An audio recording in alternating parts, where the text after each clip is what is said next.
La Suisse est-elle à la veille d'une révolution? Sam Gérant est un journaliste britannique, un traducteur, un conseiller et un militant.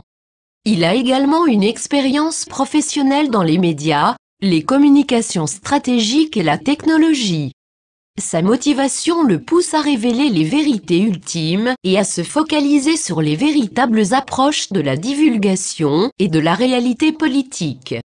Il est le fondateur de Cranit.com, où le Coran est étudié sur la base de la raison plutôt que de la tradition, et propose une formation en langue individuelle et du conseil en ligne sur skiptalking.com. Publié le 27 décembre 2015, lorsque l'Islande a mis en prison ses banquiers, après 2008, quelque chose a changé. L'impensable s'était produit, les véritables criminels ont dû répondre pour les conséquences de leurs actes.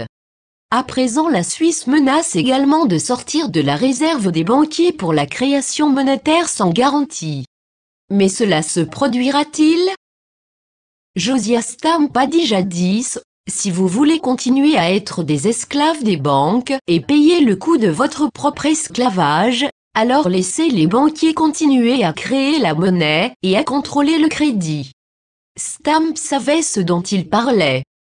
Parmi ses réussites, il avait été nommé directeur de la Banque d'Angleterre en 1928. Tous les pays soi-disant modernes et civilisés sont soumis à ce même mécanisme que Stamp a décrit. Très peu de pays ont réussi à concevoir des sociétés développées économiquement sans passer par là, à part la Libye, l'Irak et la Syrie.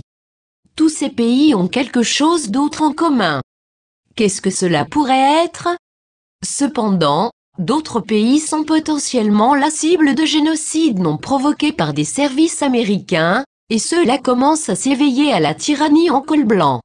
La Suisse, par exemple, qu'on associe difficilement au fanatisme exacerbé, la Suisse s'apprête à voter pour empêcher les banques de créer de la monnaie.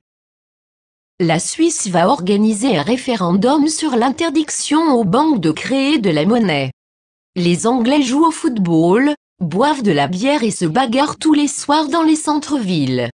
Les Français, eux, font la moue avec fierté et rendent les choses simples plus longues et coûteuses.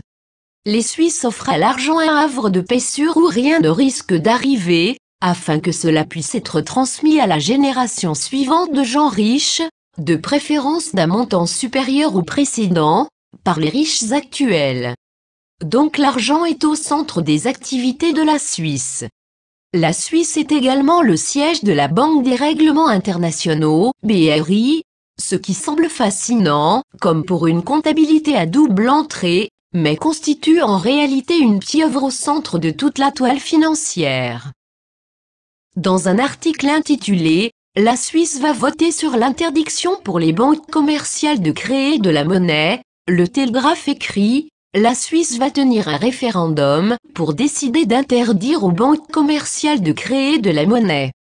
Le gouvernement fédéral suisse a confirmé jeudi qu'il organiserait un référendum, après que plus de 110 000 personnes aient signé une pétition pour que la Banque centrale ait l'exclusivité de l'émission de monnaie au sein du système financier. La campagne, menée par le mouvement pour une monnaie suisse souveraine et connue sous le nom d'Initiative Volksgeld, est prévue pour limiter la spéculation financière en exigeant que les banques privées détiennent 100% de réserves en contrepartie de leurs dépôts. Cela semble a priori incroyablement ennuyeux, n'est-ce pas? Mais l'idée sous-jacente est de nature révolutionnaire. L'article continue en disant « Les banques ne pourront plus créer de l'argent pour leur compte propre, elles ne pourront plus prêter que l'argent provenant des déposants ou d'autres banques », a affirmé le groupe de campagne. Je vais répéter cette partie de la phrase, elles ne pourront plus prêter que l'argent provenant des épargnants ou d'autres banques. C'est probablement ce que vous pensez que font les banques, prêter de l'argent qu'elles reçoivent de la part des épargnants ou d'autres banques. Mais non. Elles travaillent surtout à créer de l'argent, bien que par des moyens détournés. Autrement dit, Elle travaille à créer par des tours de passe-passe la réserve fractionnaire NDT, ce que nous passons des vies entières à gagner durement, de l'argent. Elles le font par le moyen de la création d'un élément imaginaire appelé dette. Nous en arrivons alors à rembourser ces notions fictives, et avec des intérêts. Il s'agit là non seulement d'une escroquerie avérée par nature, le fait du prince par rapport au pauvre imbécile qui a signé l'accord de crédit, mais cela déprécie également la valeur de chaque unité monétaire dans laquelle la transaction est libellée. Exprimé en langage d'affaires, cela équivaut à imprimer davantage d'actions. Chaque fois que le conseil d'administration d'une société prend cette décision, la valeur des actions existantes est diluée à moins qu'il y ait une augmentation équivalente de la valeur de la société, ce qui, dans le cas de la dette bancaire, qui est de nature usuraire, et également le fait du prince, n'existe pas.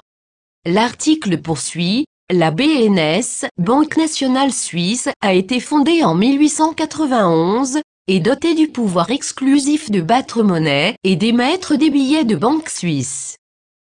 Cependant, plus de 90% de l'argent en circulation en Suisse existe maintenant sous forme de liquidité électronique, quasi-monnaie, créée par des banques privées, plutôt que par la Banque centrale. En raison de l'émergence des transactions de paiement électronique, les banques commerciales ont retrouvé l'occasion de créer leur propre argent, affirme la campagne pour la monnaie souveraine suisse. De ce fait, la décision prise par le peuple en 1891 est devenue caduque.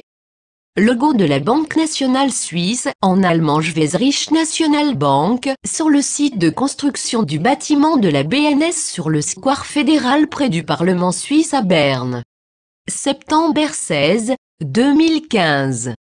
Copyright Rubensprich/Reuters. C'est exact. Si nous avions accès aux mêmes terminaux bancaires que les banques, nous pourrions faire apparaître ou disparaître à volonté tout ce Bataclan imaginaire, qu'on nous a appris à considérer comme important, l'argent, en toute quantité désirée. C'est comme cela que cela fonctionne, lorsqu'ils impriment un tas de papier, il y a un boom. Lorsqu'ils en impriment de trop, il y a de l'inflation. En fait, l'émission excessive de monnaie génère de l'inflation. Lorsqu'ils cessent d'en imprimer ou simplement en empêchent l'émission, il y a une crise, une dépression. Aussi longtemps que les gens se prêtent à cet esclavage et laissent les banquiers leur donner des morceaux de papier ou des octets sur un écran d'ordinateur en échange de leur sang, de leur sueur et de leurs larmes, tout va bien. Mais si une nation commence à s'éveiller à cette escroquerie et commence à rejeter le système, elle subit aussitôt une révolte locale, une invasion culturelle d'origine ethnique, ou bien se faire envoyer à l'âge de pierre à coups de bombe. Voilà. Vous comprenez maintenant comment fonctionne l'économie. Nous sommes conditionnés depuis la naissance à penser que nous avons besoin des banques et de leur fiction en papier, parce que les mêmes personnes qui possèdent les banques sont aussi celles qui dirigent nos systèmes d'éducation centralisés et qui possèdent les médias et l'industrie du spectacle. Mais nous n'en avons pas besoin. Tout peut être utilisé comme moyen d'échange. La Grande-Bretagne est devenue une puissance mondiale grâce à une économie dont les taxes prélevées étaient payées par le moyen de bâtons de comptage en bois. Au niveau macroéconomique, la devise américaine est essentiellement dénuée de valeur. Une fois que le pétrole s'échangera principalement dans des devises différentes que le dollar, l'économie américaine s'effondrera, étant donné qu'il n'y aura plus aucune raison pour le reste du monde d'acheter leur dollar. Au niveau microéconomique sur le fond, une transition est en cours à mesure que davantage de personnes comprennent que de vrais amis disposant d'un véritable jardin potager sont plus précieux qu'une valise d'argent fictif ou qu'un travail que vous détestez et que vous pouvez perdre à tout moment. Le barter, troc, fleurit actuellement en Grèce, un pays aspiré dans les oubliettes de la dette financière par les financiers de Goldman Sachs. Maintenant, revenons-en au référendum prévu en Suisse. Je suis sceptique sur le fait que ce canard va pouvoir prendre son envol sans se faire descendre. La démocratie dont les Suisses se prévalent est une fiction séduisante, mais je suis sûr qu'il ne sera jamais permis qu'elle interfère avec les affaires. Et si nous lisons attentivement l'article, il affirme que la Banque centrale devrait être seul en droit de créer de la monnaie. Cela laisserait la création de monnaie essentiellement aux mêmes que celles qui contrôlent la Réserve fédérale américaine ou la Banque d'Angleterre, plutôt que de leur laisser le soin de sous-traiter le mécanisme. Mais cela montre du moins que les gens commencent à s'éveiller au véritable lieu de pouvoir. Aucun improbable ou en Suisse un mouvement issu de la base fasse son chemin et que la législation proposée soit mise en œuvre, et se transforme ensuite en quelque chose qui constituerait une menace pour l'élite bancaire. Nous ne devrions pas être surpris si l'on découvre aussitôt après que la Suisse abrite des armes de destruction massive, ou qu'elle a planifié le 11 septembre, ou qu'elle finance l'État islamique.